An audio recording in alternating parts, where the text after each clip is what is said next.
There's someone somewhere out there listening who has just become a real estate, someone who's just gotten their license. There is someone out there who wants to leave their job that they hate, that is considering a real estate as a career.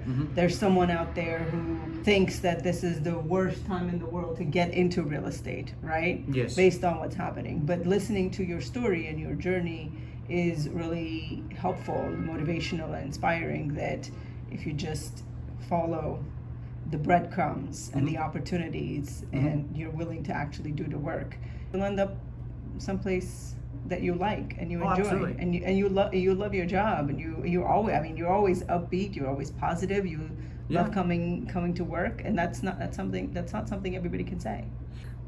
Real estate, prior to real estate, my significant other at that time, she wasn't my wife just yet, but she was my girlfriend. She would hear my stories like, I hate doing this, I don't like my job. It was like, it was like a lot of wear and tear in my soul, because of the career path that I chose. But once I decided to go to real estate, that all went away.